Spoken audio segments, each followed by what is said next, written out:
दोस्तों, इस समय हम मौजूद हैं गोरखपुर जनपद के सिकरीगंज थाने के अंतर्गत मठिया पांडे गांव में। यह गांव वही गांव है जो 2 दिन पहले यूएस सेंट्रल एकेडमी सिकरीगंज के बस हादसे में बच्चे घायल हुए थे। यह साक्षी विश्वकर्मा उन्हीं में से एक बच्ची है जिसकी दुखद मृत्यु हो जाती है। ये उनका परिवार है। आइए इनसे जानकारी लेते हैं क्या कुछ मामला है और कैसे ये हादसा हो गया। कैसे ये हादसा हो गया सर? बस के द्वारा हुआ।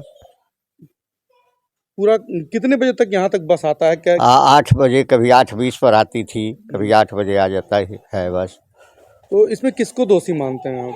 इसको दोषी मैं व्यवस्थापक और यानी उस स्कूल के जो व्यवस्थापक सब लोग हैं या प्रधानाचार्य जी हैं, उनको दोषी मानते हैं। क्योंकि चूँकि जब बस गड़बड़ थी तो क्यों वह बस भेजते थे? उनको बस अच्छी भेजना चाहिए था और जितनी सीट है उतनी ही बच्चों को बैठा करके ले जाना चाहिए था। जबकि वह बस के बीच में जो जगह खाली होती थी उसमें ये टेबल लगा करके उस पर बच्चों को बैठाते थे और कुछ बच्चे भी खड़े होकर के जाते थे। छोटे जो बच्चे होते थे उन बच्चियों को मतलब उससे संबंधित बहनों के गोद में बैठा देते थे, बैठा करके ले जाते थे। यूएस एकेडमी में पढ़ते थे बच्चे, तो कितनी फीस लगती थी? फीस 10,000 रुपये लगती थी। तो अगर इतनी फीस लगती थी उसके बाद बच्चों को इस तरह से ले जाते थे तो क्या गार्जियन शिकायत नहीं करते थे? शिकायत करते थे, कई बार शिकायत कर चुके हम लोग प्रधानाचार्य से। तो क्या कुछ कहा उन्होंने? उन्होंने कहा ठीक कर देंगे, व्यवस्था 2 गाड़ी कर देंगे, लेकिन उन्होंने नहीं सुना इस पर, आज तक नहीं कोई। ये जो आपकी बच्ची थी साक्षी विश्वकर्मा, ये कितने साल की थी, किस क्लास में पढ़ती थी? 10 साल की थी, कक्षा 3 की छात्रा थी, वो पढ़ रही। पढ़ने में कैसी थी वो? अच्छी में बहुत अच्छी थी, कभी 90, 95, 80, 85%। उस दिन जब बस यहाँ से लेकर निकली तो आपको कब सूचना मिली कि दुर्घटनाग्रस्त हो गई? दुर्घटनाग्रस्त करीब 9:30 के लमसम मिली सूचना हमको। सूचना मिलने के बाद आपने क्या किया? सूचना मिलने के बाद मैंने दौड़ा हुआ ऐसी लुंगी उंगी पहने हुए आया, अपने बेटे से कहा सुनील के बाबू जल्दी चलो, गाड़ी बस एक्सीडेंट हो गया, पलट गई है। तो हम और लड़का लेकर के भाग गए वहाँ। तो यूएस एकेडमी जहाँ बस पलटी थी वहाँ किसी को नहीं पाया, अपने बच्चियों किसी को नहीं पाया। उसके बाद किसी ने बताया कि आगे अस्पताल में लड़का है, तो वहाँ अस्पताल में गया तो देख रहा हूँ नाती को हमारे मतलब सर पर जो चोट लगा है उसको पोंछ पाछ के पट्टी लगा दिया गया। पट्टी लगाने के बाद उन्होंने कहा कि इस बच्चे को आप घर ले जाइए, अपने माँ को देखेगा तो संतोष हो जाएगा।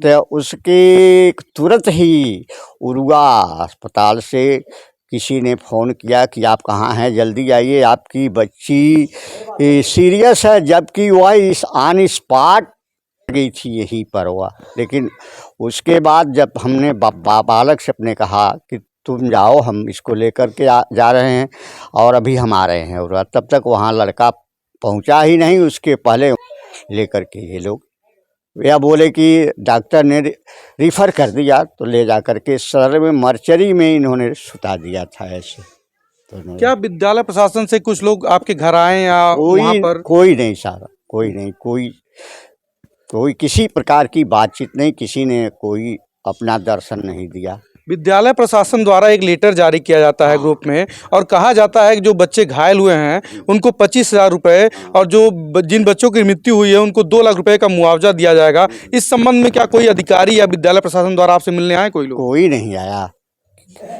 ये तो केवल खाना पूर्ति किया गया है, केवल बच्चों के गार्जियन को भुलावा दिया जा रहा है। हाँ, यहाँ साक्षी की माँ भी मौजूद हैं, आइए इनसे जानकारी लेते हैं। कैसी बच्ची थी आपकी वो? हाँ, बहुत प्यारी बच्ची थी, 2 खानदान में अकेली थी। कितना मतलब कैसी पढ़ने में थी वो बच्ची? पढ़ने लिखने में बहुत तेज थी।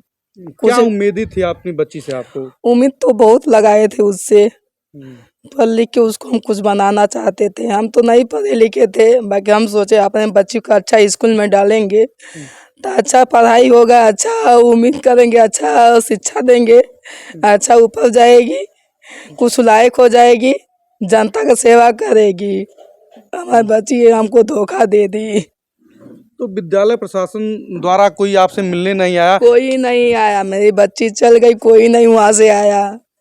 तो क्या मतलब प्रशासन से क्या मांग करना चाहते हैं? हमको मांग खुद नहीं कर कि तो हमारे बच्ची को ले आके दें कि यह तो ईश्वर के रूप से संभव नहीं है कि बच्ची को आपको ला के दें, लेकिन उसके अलावा प्रशासन से क्या मतलब कार्रवाई करवाना चाहती हैं? हमकी खाली सच्चाई चाहिए, हमको इनाम मिलना चाहिए, हमको और कुछ नहीं चाहिए। न्याय मिलना चाहिए आपको। और आपकी बच्ची से मतलब क्या बनना चाहती थी आपकी बच्ची? वो बनना डॉक्टर बनना चाहती थी, बोलती थी मम्मी हम पढ़ लिख को डॉक्टर बनेंगे, बाबा हैं दादी हैं, हम वो लोग को सेवा करेंगे, हम डॉक्टर बनेंगे। साक्षी के पिताजी क्या करते हैं? गरीब रहते हैं, खेती बाड़ी है वो ही करते हैं। क्या कुछ उम्मीदें रखते थे अपनी बच्ची से वो? बहुत उम्मीद वो भी कर देते हैं, 3 दिन खाना नहीं खाए। साक्षी की विद्यालय जिस बस से जाती थी उस बस में एक बच्ची सफ़र रोज उनके साथ ही करती थी। आइए उस बच्ची से भी जानकारी देते क्या कुछ घटना हुआ था उस समय। क्या घटना हुआ था बच्ची? बस बहुत ज़्यादा स्पीड हो गया, उसके बाद गिर गया खाई में।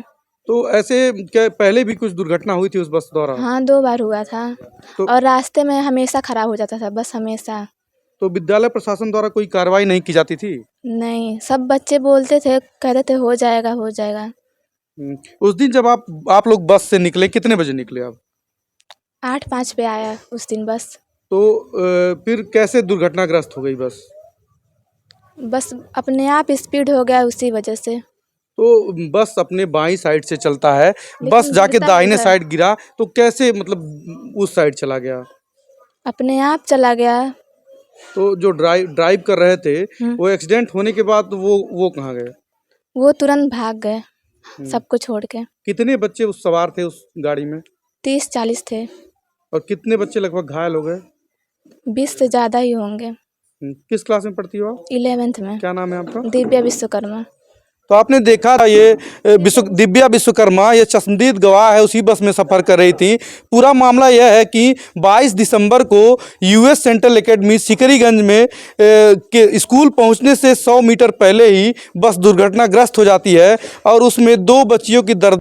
और प्रशासन विद्यालय प्रशासन एक लेटर जारी करता है 2 दिन बाद और उसमें कहता है कि जो भी बच्चे घायल हुए हैं उनको 25,000 रुपये और जो बच्चे मृत हो गए हैं उनके परिवार वालों को 2 लाख रुपए मुआवजे के रूप में और जो उनके घर के बच्चे पढ़ेंगे उनको फ्री में शिक्षा दी जाएगी।